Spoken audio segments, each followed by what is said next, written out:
मीरपुर नाम के शहर में तेजस अपनी पत्नी नीरू के साथ रहता था। पति पत्नी दोनों ही नौकरी करते थे। एक दिन तेजस गांव अपनी माँ के पास फोन करता है। हेलो, प्रणाम माँ। जीते रहो माँ, तुम दादी बनने वाली हो हैं? अरे वाह, ठीक है बेटा, मैं कल ही आती हूँ। जब माँ जी शहर पहुंची तो बेटी बहू ने बहुत अच्छे से स्वागत किया। लीजिए माँ जी, चाय। अरे गर्मा गर्म पकोड़े ले आओ माँ के लिए। नीरू रसोई में गई और 2 मिनट में ही पकोड़े ले आई। जी ये लीजिए। बहू, जादू से बनाए हैं क्या? अभी तो रसोई में गई थी। यम्मी। माँ जी, शीला रसोई में पकोड़े तल रही है, मैं बस लेकर आई। हे भगवान, मेरा धर्म भ्रष्ट कर दिया तूने। अब तो गंगा जल से शुद्धिकरण करना होगा। दूसरे दिन, माँ जी मैंने नाश्ता बना दिया है, ऑफिस जा रही हूँ। पर अभी तो घर का सारा काम पड़ा है। शीला आती ही होगी, झाड़ू पोछा बर्तन कपड़े वो सब कर लेगी। हमारे जमाने में घर का सारा काम हम ही करते थे। जी माँ जी, आप बहुत होशियार हैं, मैं घर ऑफिस दोनों नहीं संभाल पाती। तो जरूरत क्या है घर से बाहर जाकर चाकरी करने की?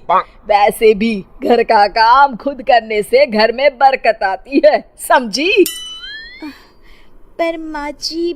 पर वर कुछ नहीं, इस महीने की पगार मिले फिर ऑफिस बंद। हाँ। रात को नीरू तेजस से कहती है, सुनिए जी, माँ जी बोल रही थी कि मैं नौकरी छोड़ दूं।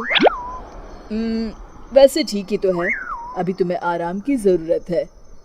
फिर भी आराम कहाँ, शीला को छुड़ाने के लिए बोल रही थी। तो अब 24 घंटे में इतना काम तो कर ही सकती हो। पर जॉब पसंद है मुझे, घर पर मन नहीं लगेगा। अगले दिन जब दोनों ऑफिस के लिए निकल रहे थे, मेरी तो कोई कीमत ही नहीं है इस घर में।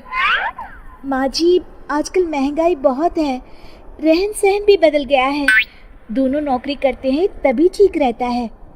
अच्छा, तू कहना क्या चाहती है? मेरा बेटा तुझे बिठा के खिला नहीं सकता? तू ही इस घर का खर्च चला रही है, हैं? नहीं माँ जी, मेरा वो मतलब नहीं था।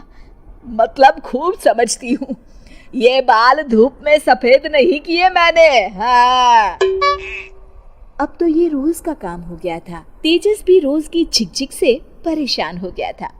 एक दिन उसने कहा, नीरू, वैसे भी तुम्हें मैटरनिटी लीव मिलने वाली है, तो अभी से ही छुट्टी ले लो।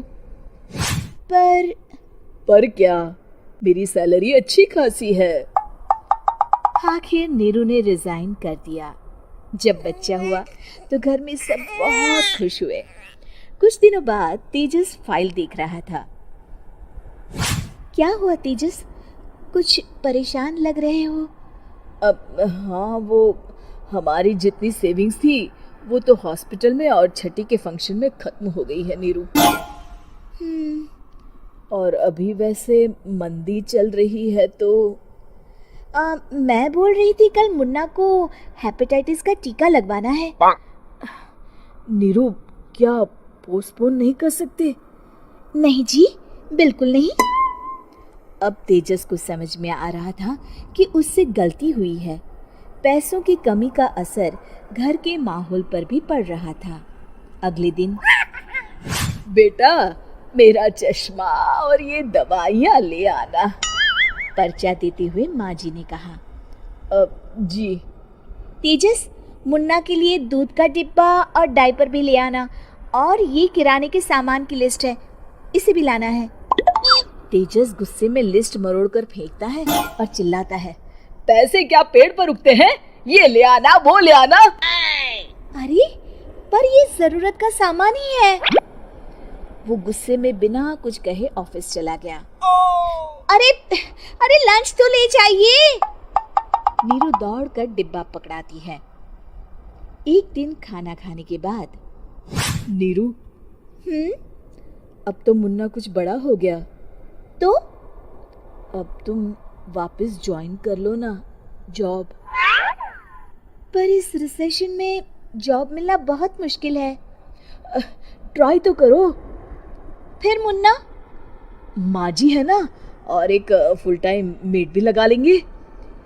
पर माँ जी, उन्हें तो पसंद नहीं। तभी माँ जी वहाँ आ जाती है और प्यार से नीरू के सर पर हाथ फेरते हुए बोलती है, अब मेरी समझ में आ गया बहू, पहले के और अब के समय में अंतर है। तुम काम शुरू करो, मुन्ना की जिम्मेदारी मेरी।